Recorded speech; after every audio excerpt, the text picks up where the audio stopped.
Hello, film students, and welcome to the introduction to The Godfather, along with our lesson on acting, which kind of goes hand in hand since The Godfather has been called the greatest acted film of all time. So, acting is arguably the most human element of the film. It's the most accessible. It's the most familiar to us, the viewer, because it's a human interaction. Even if it doesn't involve humans, even if it involves voice acting with animals or animation, the goal of the actor is to make people believe in the reality of the character, to make us believe that they are who they are, and not just that's Tom Cruise playing that guy. Good acting must seem like they're not acting. They must convince the audience through their voice, their body movements, their gestures, their facial expressions to become the character. There's a couple ways to do it. There's two methods actually. The outward appearance, if they get the makeup and the costume and everything, once they have that, they feel like the character, and then kind of their acting, repertoire or their method comes out. Or they kind of think and they try to become the actor or the character, and that's called method acting. And so the inner feelings lead to the outward appearance. A lot of method actors won't break characters between set or between takes. Some won't even break characters, offset. The difference between film and stage acting is the main difference is the distance. In stage acting, you have to project, you have to overact, whereas, in a film, you can be more subtle, more restrained, more intimate. We have arguably the greatest male actor here, Daniel Day-Lewis, and then we have Vivian Leigh and Meryl Streep, two great actresses or actors from history. Moving on, there's three different types of actors. There's impersonators, those who try to just impersonate or act like someone else. You have interpreters and commentators who try to give their own spin on what the character should be. And then there's personality actors who just play themselves no matter what. Kevin Hart always plays Kevin Hart. Will Smith always plays Will Smith. John Wayne always played John Wayne. They were just themselves in different situations. And then you have the star systems. People, like I said, John Wayne and some of these actors, they want to go watch a movie simply because who's in it. The average movie goer is interested more in the personalities than the stories. Hey, there's a new Will Ferrell movie coming out. Let's go watch it. It should be funny. It's Will Ferrell or Jim Carrey or Michael B. Jordan or whatever. Casting, the physical features, the voice qualities, the total personalities have to fit the role. Now, things are kind of being interpreted a little differently now. Sometimes you have an ensemble casting. Instead of having a big star, you're going to bring in a bunch of good actors that are relatively unknown, but they work well together. George Lucas did this with Star Wars. Casting problems, sometimes there are miscast people. For instance, in the late 90s, Norman Bates here was played in a shot-for-shot remake of Psycho by Vince Vaughn. Simply did not work. Just like Jared Leto as the Joker was pretty much a joke. It was the worst Joker ever. The typecasting trap, sometimes actors are so good at who they play, they're typecast, and so they become a villain in every movie or a funny guy or a hero. Sometimes they can never escape the role they played and became famous for. Anthony Perkins playing Norman Bates the rest of his career, people just saw him as Norman Bates. Supporting players, good supporting players really make a movie much better. They play off the major stars, and then there's special casting challenges a lot of times. Age and size and different things like that. Hugh Jackman, who's 6'1", who played Wolverine, people at first were like, hey, Wolverine's supposed to be like 5'5", short and stocky, but hey, Hugh Jackman pulled it off. He is Wolverine. And then there's extras and small parts, and sometimes they do goofy stuff in the background. So let's get into The Godfather. We're looking at the American Film Institute Top Gangster Films.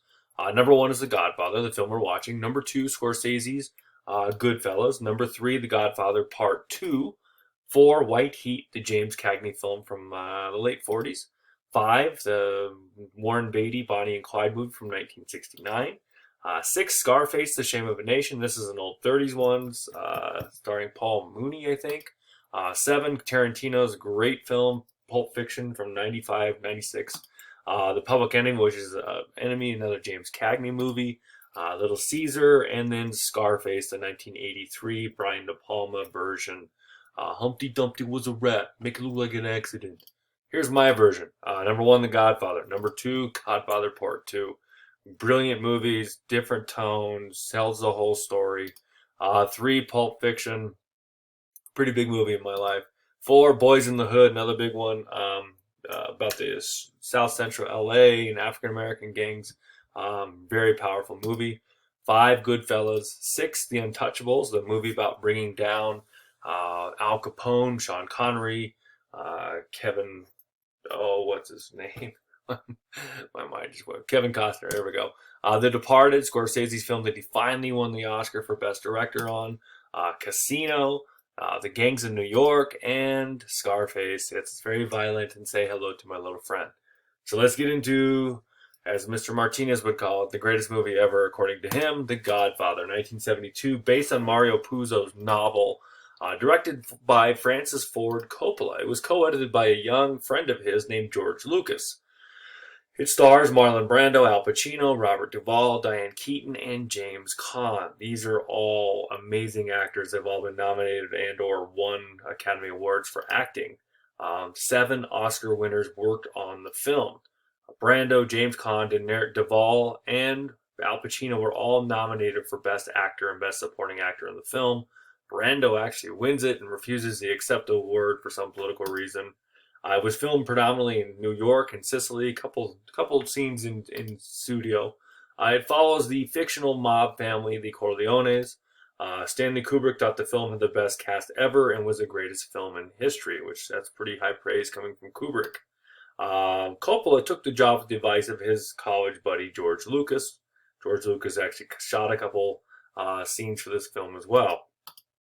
Paramount did not want Marlon Brando. He was a pain to work with. He was kind of difficult, but he was a star, and he was a powerful actor. They preferred Laurence Olivier, who played Abu Batai in our film Lawrence of Arabia. I don't think it would have worked. Frank Sinatra was even considered. These are some of the actors who auditioned for The Godfather. Jack Nicholson, Warren Beatty, Martin Sheen, Dustin Hoffman, Robert De Niro, who gets to play Vito Corleone as a younger version in the sequel. Sylvester Stallone, Anthony Perkins, Norman Bates tried out, Burt Reynolds, Orson Welles, Elvis, and Mia Farrow all auditioned for parts in this film. Brando wanted his character to look like a bulldog. In some auditions, he stuffed cotton balls into his mouth to kind of give him those jowls. For the film, he actually had a prosthetic put in his mouth to make him look more like a bulldog. He didn't learn his lines. He used cue cards offset. Robert Duvall, for instance, would hold up the cue cards on his chest, and De Niro would just read them. They actually used a real horse head from a dog food factory in one of the more infamous scenes. This is the highest grossing film in the United States until the release of Jaws 3 years later. It was nominated for 8 Academy Awards. It won 3: Best Picture, Best Adapted Screenplay, and Best Actor, which Brando refused to accept the award. The Godfather Part 2 was the first sequel to ever win an award for Best Picture. It's one of 2 sequels to ever win. The second being Return of the King, that completed the Lord of the Rings trilogy. This inspires the modern gangster genre. On AFI, this is the second greatest film. It was number 3 in 1997. It's the number 1 greatest gangster film. The Godfather Part 2 is rated 3. It's number 11 most heart-pounding film. It has the 5th greatest film score. I'm going to make him an offer he can't refuse. It's the second greatest movie quote. Brando is the 4th greatest male film legend. Rotten Tomatoes give it a 99%, which makes it number 6 all time. It was voted number 1 on Empire's 500 greatest films list in 2008. They Shoot Pictures, Don't They? Is number 6. Francis Ford Coppola is the 6th greatest director. Entertainment Weekly, this is the greatest movie of all time, according to them. Time Magazine, all-time top 100 movie. AMC Film Site 100 movie. And then this is number 2 all-time on IMDb with an average fan rating of 9.2. So this is the film that really kind of cross-pollinates the critics and the fans. Critics love it, fans love it, and so there's a really strong argument. So Mr. Martinez, maybe he's right, except it's not Star Wars. Sight and Sound, the British, they don't really dig on gangster films. It's 21 for the critics and 7 other directors. I hope you enjoy The Godfather. Let me know if you have any questions.